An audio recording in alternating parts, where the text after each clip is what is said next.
5 years ఈరోజు మనం గణిత బోధన సామాగ్రి ఎడ్గర్ డేల్ అనుభవ శంకు గురించి చెప్పుకుంటున్నామండి. లాస్ట్ వీడియో కంటిన్యూషన్గా ఈ వీడియో చాలా ఇంపార్టెంట్ టాపిక్ అండి. టెట్లో కానీ డిఎస్సిలో కానీ దీని నుంచి మనకి బ్లాంక్స్ వస్తున్నాయి. సో చూడండి, దృశ్య శ్రవణ ఉపకరణాల ఆవశ్యకత ఎలా ఉంటుంది మనకి అంటే, ఈ విధంగా ఉపాధ్యాయుల నైపుణ్యాలని బలోపేతం చేయడం ద్వారా బోధన అభ్యసన ప్రక్రియను ప్రభావితం చేయడానికి మనకి ఈ విధంగా దృశ్య శ్రవణ ఉపకరణాలు అవసరమవుతూ ఉంటాయి. పాఠ్య ప్రణాళికలు సరళంగాను అనుసరించే వీలుగాను అభివృద్ధి పరిచేందుకు మనకి ఉపకరణాలు అనేవి అవసరమవుతూ ఉంటాయండి. నెక్స్ట్ అలాగే సరళత నుండి క్లిష్టతకు, సింపుల్ టు హార్డ్. నెక్స్ట్ ఇక మూర్తత్వం నుండి అమూర్తత్వానికి. మూర్తత్వం అంటే కనిపించేటట్లుగా కనిపించే వస్తువుల్ని మనం ఊహించుకుంటాం అన్నమాట. అమూర్తత్వం అంటే తెలిసిన దాని నుండి తెలియని దానికి. ఆచరణ ద్వారా అభ్యసనం. ఇవన్నీ బోధనా సూత్రాలు పూర్తి స్థాయిలో వీలు కల్పించేందుకు మనకి ఈ విధంగా బోధనా ఉపకరణాలు అవసరమవుతూ ఉంటాయి. ఈ విధంగా మనం మ్యాటర్ చూసుకోండి, ఇంపార్టెంట్గా చెప్పుకుంటామండి. కొత్త విషయాలను సులభంగా పరిచయం చేసేందుకు స్కిప్ చేసుకొని చదువుకోండి, ఇంపార్టెంట్ అండి. ఇవి అర్థమవుతాయి ఈజీగానే. జ్ఞానేంద్రియాలు అందున ప్రధానంగా శ్రవణేంద్రియము, దృశ్యేంద్రియాల ఉపయోగాన్ని బట్టి ఒక సాంప్రదాయ వర్గీకరణను, ఆయా ఉపకరణాల ఆవశ్యకతను అందుండి వాటి ప్రాముఖ్యతను ప్రయోజనాలను తెలుసుకున్నాము.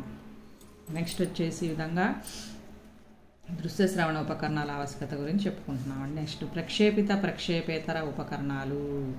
తెరను ఉపయోగించి మనము బోధన చేసినట్లయితే ప్రక్షేపిత ఉపకరణాలు అంటారు. ప్రక్షేపేతర అంటే తెరను ఉపయోగించకుండా చేసే బోధన పద్ధతి. సూర్యగ్రహణాన్ని సూటిగా చూడలేం కాబట్టి ఆ సూర్యబింబాన్ని మనం ముందుగా నీటి మీద కానీ అద్దం మీద కానీ ప్రతిబింబించేలా అమర్చి ఆ తర్వాత ఆ దృశ్యం గోడ మీదకు ప్రసారం చేయడము చిన్నప్పుడు చాలామంది చేసే ఉంటాం.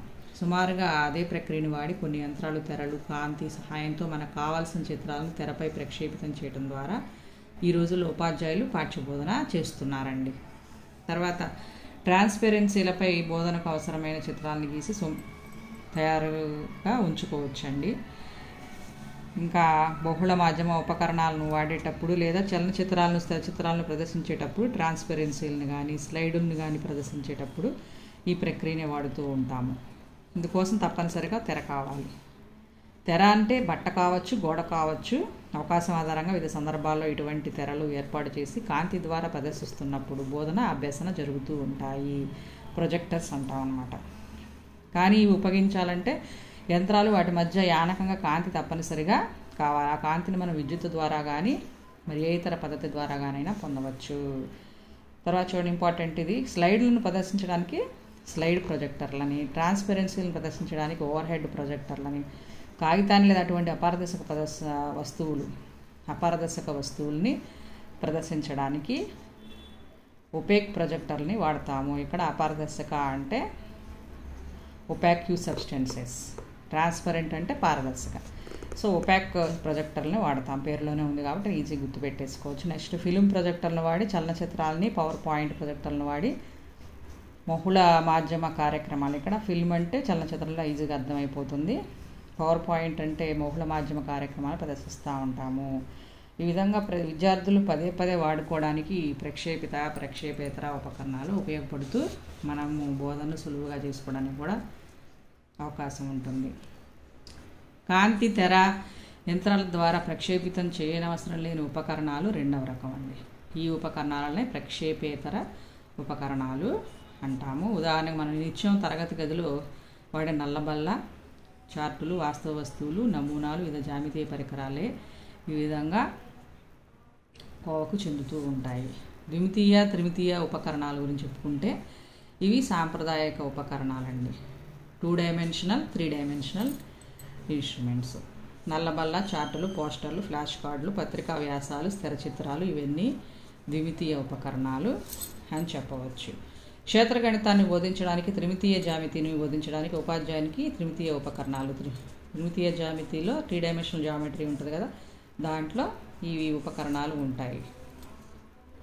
ఉపాధ్యాయుడు త్రిమితీయ ఉపకరణాలను వాడి అంటే ఇప్పుడు లెంత్, బ్రెడ్త్, హైట్ కూడా వస్తుంది దీంట్లో, 3 కొలతలు. ఆ ఆకారాల లక్షణాలు, ధర్మాల గురించి విద్యార్థికి సమర్థవంతంగా బోధించగలుగుతాడు. ఇది 3D డైమెన్షనల్ ఇన్స్ట్రుమెంట్స్ను ఉపయోగించి.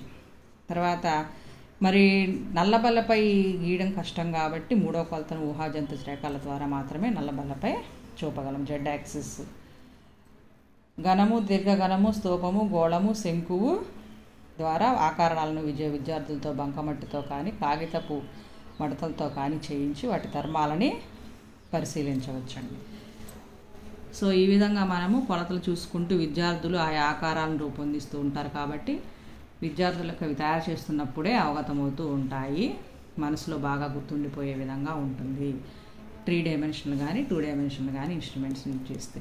నెక్స్ట్ సాఫ్ట్వేర్, హార్డ్వేర్ మీకు తెలిసింది. ఏదైనా ఒక కార్యక్రమం ప్రదర్శిస్తున్నప్పుడు ఆ కార్యక్రమాన్ని సాఫ్ట్వేర్ అని, అది ప్రదర్శించడానికి లేదా ప్రక్షేపితం చేయడానికి ఉపయోగపడే పరికరాలు, వాటిలోని సామాగ్రిని ఏమంటామంటే హార్డ్వేర్ అంటారు.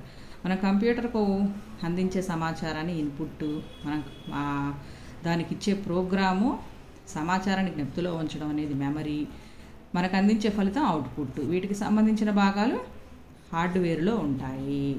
కంప్యూటర్ సీడీలు వగైరా హార్డ్వేర్ అయితే ఆ సీడీలో ఉన్న కార్యక్రమం లేదా సమాచారాన్ని సాఫ్ట్వేర్ అంటారండి. అంటే యంత్రాలన్నీ కూడా హార్డ్వేర్, మన సమాచారం మాత్రం సాఫ్ట్వేర్ అవుతుంది. ఒక ఆడియో తీసుకోండి, ఇప్పుడు కాంపాక్ట్ డిస్క్ సీడీ, పాట లేదా మాట సాఫ్ట్వేర్ అవుతుంది. అది కంటికి కనిపించదు, అనుభూతి చెందవలసింది. అదేవిధంగా వీడియో సీడీని తీసుకోండి, చిత్రం, శబ్దం అన్నీ సాఫ్ట్వేరే, అది కూడా కేవలం అనుభూతి ఇచ్చేవి. కంటితో చూసినా అది నిజం కాదు, బొమ్మ మాత్రమే. ఈ విధంగా కంటిని ప్రత్యక్షంగా కనిపించి తాకి ముట్టుకోగలిగేవి హార్డ్వేర్ అయితే, ఇంద్రియాల ద్వారా మాత్రమే అనుభూతినిచ్చేది సాఫ్ట్వేర్ అవుతుంది. ఈ విధంగా మనము హార్డ్వేర్ని దుకాణాలలో వెలకట్టి కొనుక్కోవచ్చు. సాఫ్ట్వేర్ని మాత్రం ఉపాధ్యాయులు తయారు చేసుకోవాలి. చాలామంది ఉపాధ్యాయులు తామే సాఫ్ట్వేర్ని రూపొందించి అమ్ముతుండడంతో ప్రస్తుతం సాఫ్ట్వేర్ కూడా బజార్లో లభ్యమవుతూ ఉంటుంది. ప్రతిభావంతులైన అధ్యాపకులు, ఉపాధ్యాయులు, ఉపాధ్యాయ విద్యార్థులు కార్యక్రమాల విద్యా ప్రణాళిక ప్రకారం అన్ని పాఠాలను ఈ బోధనా కార్యక్రమాలకు రూపొందించి దీన్ని ఒక సంపాదనా మార్గంగా కూడా ఎంచుకోవచ్చండి, సాఫ్ట్వేర్ హార్డ్వేర్ ఉపకరణాలను ఉపయోగించి. సో నెక్స్ట్ వీడియోలో కంటిన్యూ చేస్తాను. Thank you.